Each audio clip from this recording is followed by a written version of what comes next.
Hello, and welcome back to my podcast. And if you're joining us on YouTube, welcome back to my channel. If you're new here, I encourage you to hit that subscribe or follow button so you can stay tuned every time I upload a piece of mindful content to lead you back to your heart center. In the mini chat series, I sit down and chat with interesting individuals, change makers and cycle breakers, I like to call them, who are making an impact in our community by being their authentic self.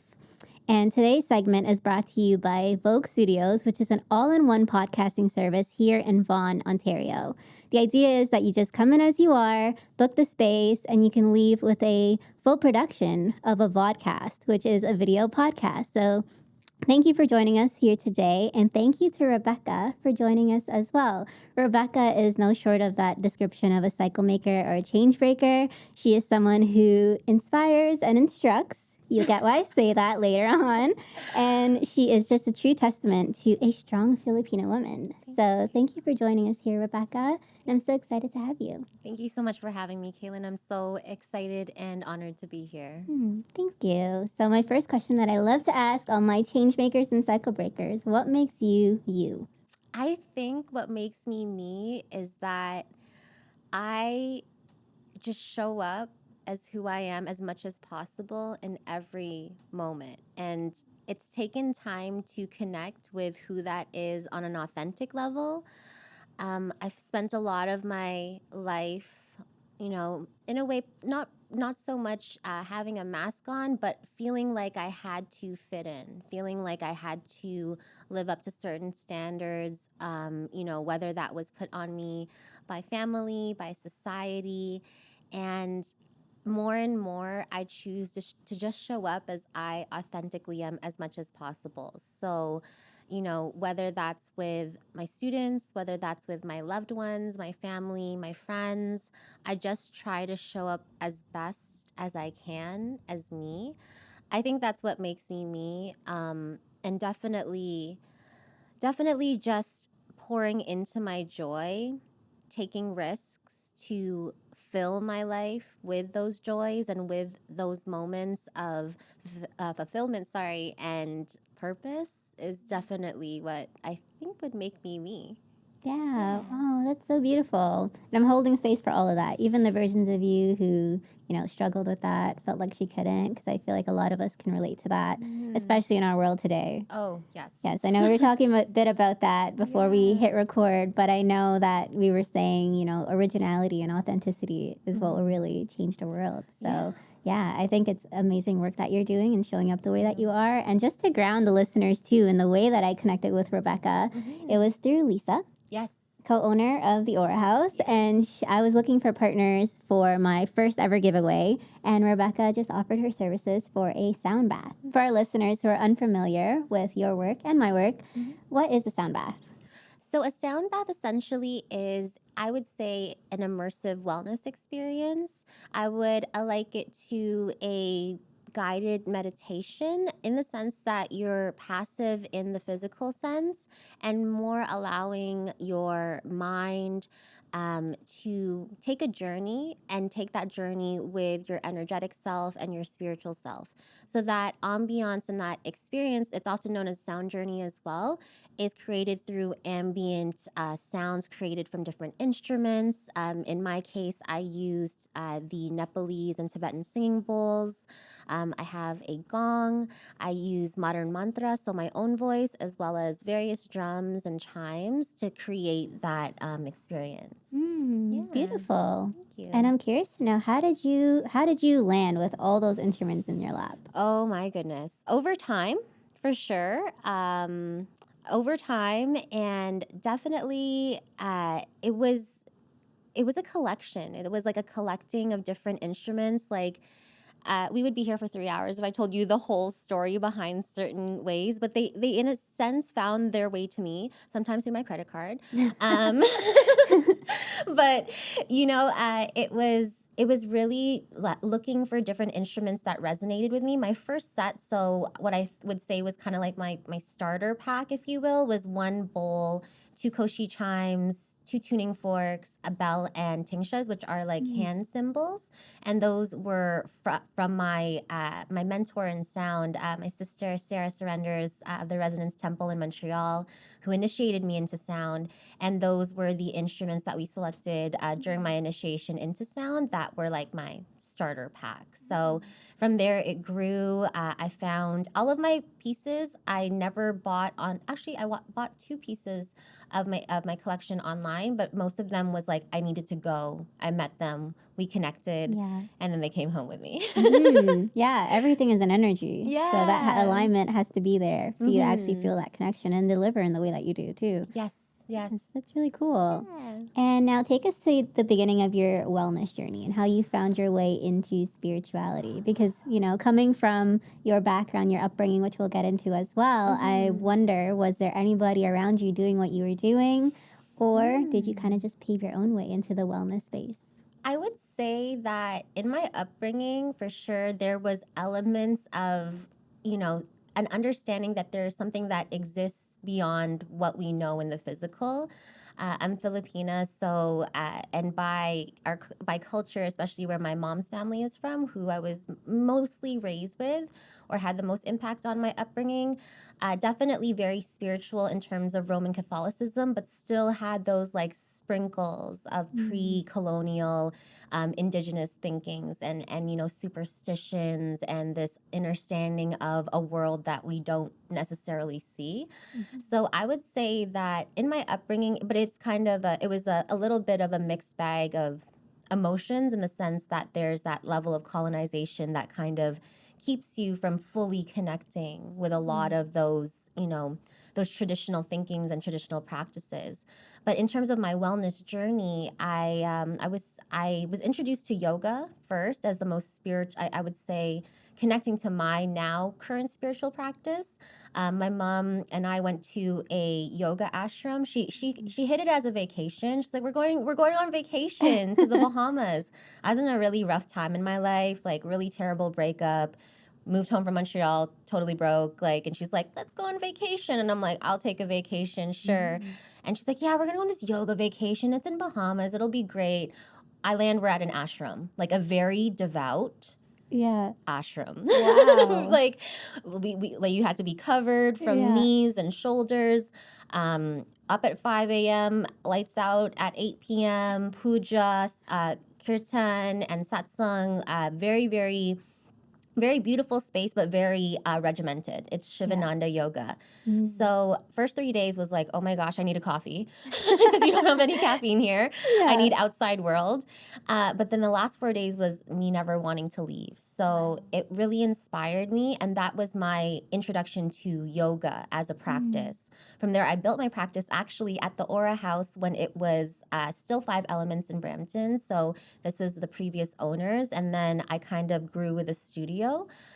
In 2018, I took a trip to Costa Rica with my best friend, and we went just for fun and surfing. Fell in love with the space and ended up going back over a span of a year, commuting back and forth between Toronto and Costa Rica to do our yoga teacher training. Wow. So that was like the big pilgrimage, I would call it, the big pilgrimage of 2018 to 2019. And then I landed back in Canada after my studies and landed in Montreal. And that's where I started my practice, Inspire and Instruct. And it was private yoga at first. And then I serendipitously met my mentor, who I mentioned, through a sound bath. And from there, initiated into sound, and it kind of all grew from there. Yeah. Wow. Yeah. That's beautiful. Thank And you. it truly is a journey. Like what we see today is definitely not like, you know, an overnight thing or even like a year thing. Yeah. It's just continuously self-study, I would say. Yes, I love that term, self-study, and like that's what I really try to show folks, especially like in my own practice, as a guide, and even for myself, it's these moments that we have where we allow ourselves to sit with ourselves in whatever moment that we're in, and you know, not judge where we're at, what we can and we can't do, if we're not who we are, or who we were, or who we want to be. Like, it's still self-study, like sitting in that moment, right? And especially with yoga, I would say, because it's the most physical of my practices, it's movement. There's a lot of these aspirations of things that we see all over, social media and outside of us, of how we perceive body should look in yoga, or who can do yoga, or who yoga is made for. And it's really these crazy measurables of success that don't really even exist for those people as well, right? Yep. So I think it's really dropping into that idea of really taking time to be aware, take time to study yourself, and really hold space in that sense for you. Yeah, that's huge. And I feel like that's a shift that, a lot of us are wanting to make in our lives. So for those who are seeking that inner connection, and you used the word earlier, and I don't know if the listeners caught it, but inner standing. Yes. For those who are seeking that connection to their inner self, their authentic self, what advice can you give to them? Oh, I feel like if you're looking for a connection to your inner self, it starts with carving out moments of solitude where you get to know yourself at your best and at your quote unquote worst. I like to refer to it as light and shadow because I think that's a better analogy for me that resonates, I feel, and is not so harsh. If you think about it, like the moon has no reflection or has no light source of her own. She just reflects off of the sun, right? So she's just this big, beautiful piece of rock up in the sky. But again, it's like, how do we get to know those facets of ourselves, right? It's like we have to kind of shine light on those parts of us that don't have a light source itself.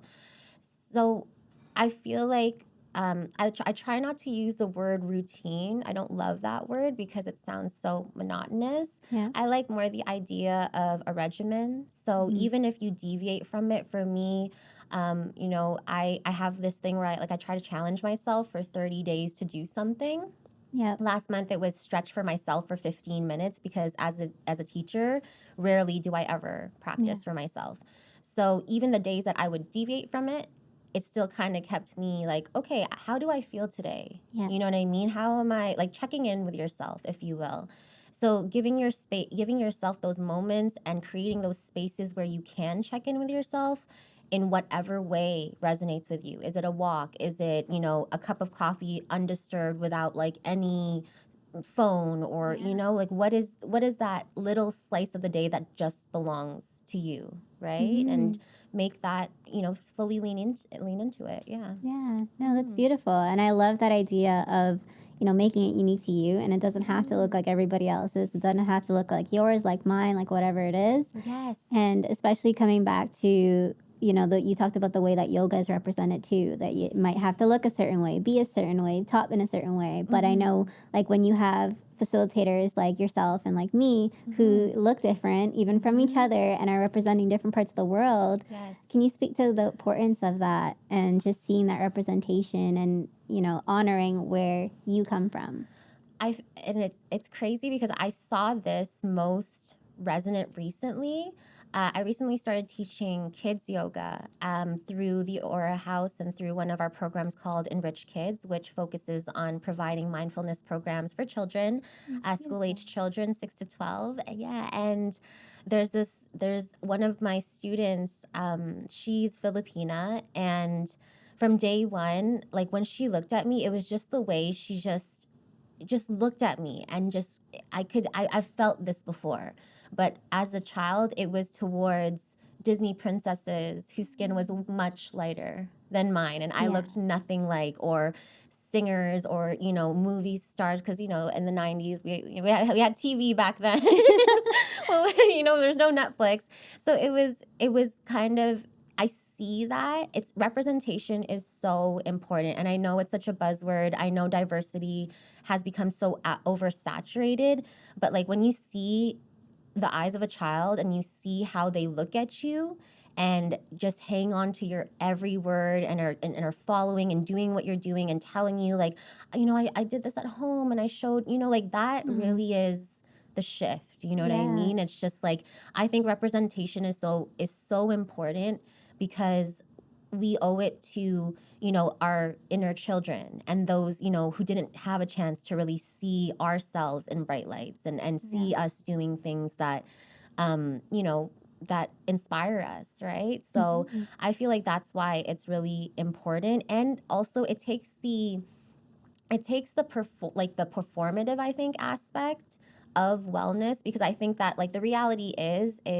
for us to navigate, especially as entrepreneurs, you and I, it's about showing what we're doing. You know what I mean? Like, Yeah. but how do we take our message and make it authentic, still create these things and have it resonate, right? And so it takes away that performative aspect when you see somebody like myself who's a yoga teacher, and yeah, I can't do a handstand. I don't know if we'll ever be able to do a handstand in this lifetime. It might not be in my practice, you know what I mean? And so I think to see that is so important in many different ways, not like beyond, you know, being a woman of color, not having like the body type that is associated with yoga to many, or in mainstream anyways, is super important, just to have folks feel like they belong. Yeah. Yeah. That's so beautiful. Thank you. And it's so true. And I know that we hear those words all the time about representation and diversity inclusion, but there's a reason we hear them all the time. And I think that honoring, you know, yoga is a great example where, you know, you think that yoga is only the asana as well. Yes. And, you know, that a handstand, headstand, whatever it be, it might not be accessible to you, and it doesn't have to be. No. And being okay with that is such a Yes. huge part of it. But it's hard to show yourself that forgiveness, that compassion when there's all these external noises. So how do you kind of guide yourself through those moments where to be okay with where you're at? It's funny because this is so funny. To be okay with where I'm at, I feel like this situation manifested itself very recently, where I had to accept and understand that I am not for everybody. And that is okay. It's a big one too. It brings up a lot of things. It brings up things from like my childhood, you know, like you just so many things, like in terms of like, you know, school as a kid and things you've experienced, and then feeling like an outsider, you know. I had to recently really just like sit with it for a second, you know. Yeah, let me, you know, I kind of got vexed for a second and it kind of got me worked up, but in the end I was like, what can I do? You know what I mean? And more so just like taking the space to know that like maybe I've done something that I have no idea. I have no clue that I offended this person, or you know, did something that makes them feel a certain way, and which is not my intention. Like, that's not how I want to operate. But I do understand, as a human being, it's going to happen. We are going to do things where we don't see eye to eye with another person, whether that's intentionally or not, right? So I think that really just accepting myself in the moment and then not holding on to it, not, you know, letting it be my ruminating, intrusive thought while I'm washing my hair. Like, oh my gosh, like what did I say? What did I do? What's, you know, what's wrong with me? So I think it's actually, that's a really great way to put it. I had to stop asking myself, what's wrong with me? You know?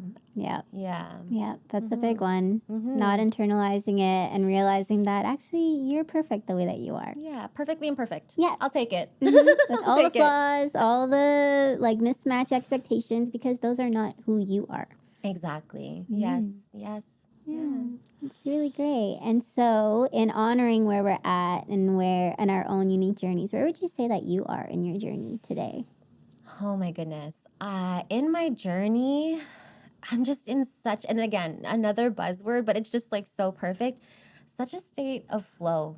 Just such a state of flow where it feels like the things that present themselves to me come in such a way that it's like ease.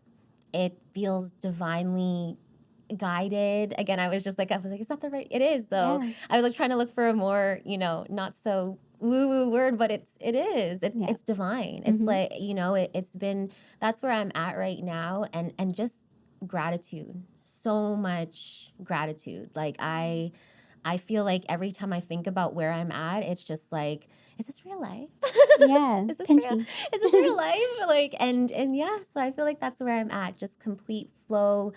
and gratitude. Yeah. Beautiful. And Thank I know you. like woo is a thing that's going around and everybody says it, but I Yeah. feel like you earn that when you Mhm. put in the time and like you've been doing the self-study, the work on yourself and building all the tools in your toolkit Yes. to get to that place where like you're in flow because you know Mhm. whatever comes your way, whatever approaches you, you can handle it. Exactly. And I think that it takes practice. It takes a lot of dark nights of the soul. Mm-hmm. It takes a lot of ugly cries and a lot of things not going your way Yeah. and, you know, frustration. And it's like, how do we, you know, go not around it, but through it. We have to, right? I know there's like this huge term that I'm sure you're familiar with, spiritual bypassing, Yeah. right? This like, oh, love, light, namaste, granola. Yeah. Like, yeah, I don't know. I don't know that brand of spirituality. I don't know her. Yeah, I don't know her. I don't know her. I know ugly crying and it's not coming down my face, but I don't know Yeah. about it. It's part of it. It's Mhm. definitely a facet to it, but it's not in any way all of it. Yeah, like let's pull those back actually. Yeah. And let's see what's underneath that. Exactly. Let's feel the ickiness. And I like seeing that, and I don't know if you feel the same, but I love seeing more of this emphasis on shadow work, on this emphasis of unlearning and these containers that are created where you're a little uncomfortable. You know what I mean? Maybe it's slightly uncomfortable, but like a great one of my really great friends, like she has this this saying, there's room for discomfort, you know, and you almost like it to like growing pains or the way a seed blossom or a flower blossoms out of a seed. It's that slight discomfort, yin, you know, if you a deep shiatsu massage, you got to get through a little bit of discomfort first for the and goal. darkness, quote unquote darkness, where you can't see and it forces you to look inwards. Yeah, and many spiritualities talk about it, right? And I feel like you know that from yoga, from Reiki, like you have to go through these initiations to evolve, right? Yeah, so absolutely. Yeah. And so to the aspiring and the budding change makers and cycle breakers that surround us, given all that you've learned and all that you shared with us today, is there anything else that you feel like they need to know? Especially in, you know, we talked a lot about connecting to our authenticity and our inner selves. Is there anything else? I would say that if you're aspiring to make change and to break cycles, it starts with you. You know what I mean? It's you. I think, especially if you're looking in the space, kind of where I am, like in terms of like where I serve communities, which is guiding, instruction, holding space. You got to teach what you know. You know what I mean? Like everything and how you learn it. And I feel like this is another question that comes up. It's like, oh, do I need to do like the 10-day $3,000 yoga teacher training in Bali?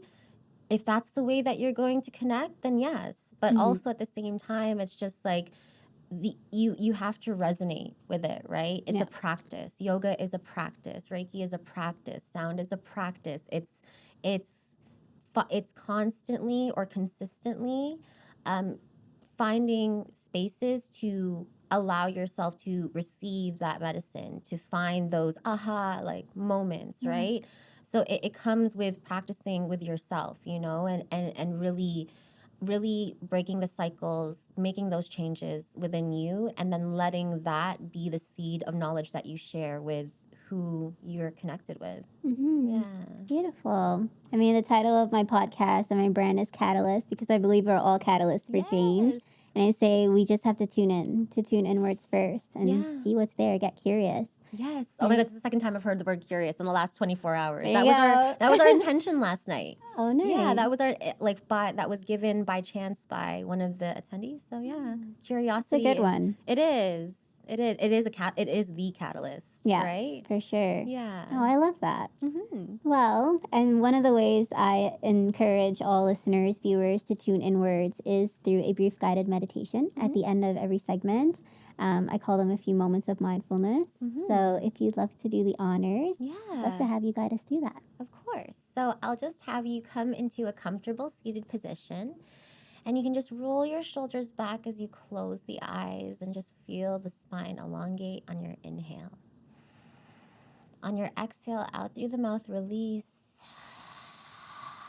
allowing all the air to release from the lungs. On your next inhale, fill the belly, fill the chest, breathe in deep. Exhale out through the mouth. Breathe out slow, releasing all the air from the lungs. On your next inhale, I invite you to connect with an area of tension within you. As you exhale and you connect to this area of tension, notice if it's in the physical body, maybe in the form of soreness, stiffness. Maybe it's an area of tension that exists within the mental, the spiritual body. Could be a memory, a color, a sound, a smell. And as you continue to breathe here, inhaling and exhaling out through the mouth, just lean into this area of tension, observing it without judgment and embracing it as an observer. So we're going to use the idea of a hum, vocal toning, the vibrations of our vocal cord to release this tension from the body. So on our inhale, what we'll do is we'll connect to that area of tension with loving embrace. And then on the exhale, we'll create a very low hum. We'll do this 3 times. So take a deep inhale through the nose, connecting to an area of tension within you. Exhale out through the mouth, humming.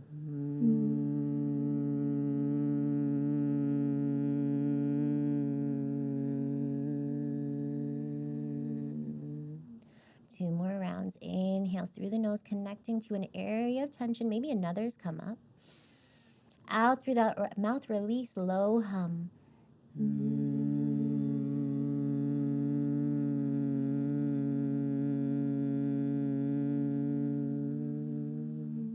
One more round. Inhale, connecting. Exhale, releasing with a hum.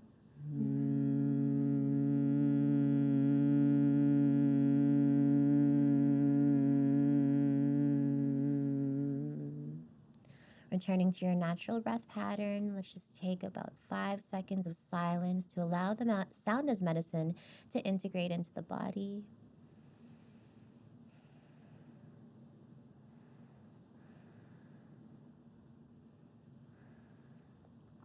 Slowly coming back into the breath, back into the body, wiggling fingers and toes. Next exhale, just start to gently flutter your eyes open. Welcome back. Thank you. That was beautiful. Thank you. And for more like that, where can listeners and viewers find you? So you can find me IRL in person at the Aura House in Brampton, and I'm also at the Village in Leslieville 1 weekend a month. So that's where you can find me in person. And online you can find me at Inspire and Instruct on Instagram or www.RebeccaManningkill.com. Perfect. Thank you so much, Rebecca. It was such a pleasure having you. Thank you for the work that you do. Thank you for sharing space, time, energy with us. And we're so looking forward to connecting with you soon. Thank you so much. And thank you all at home, wherever you are. I hope you're safe. I hope you're well. And I look forward to seeing you in the next one. Please give Rebecca a follow, Catalyst a follow, a subscribe, and stay tuned for all the mindfulness content to come. See you next time.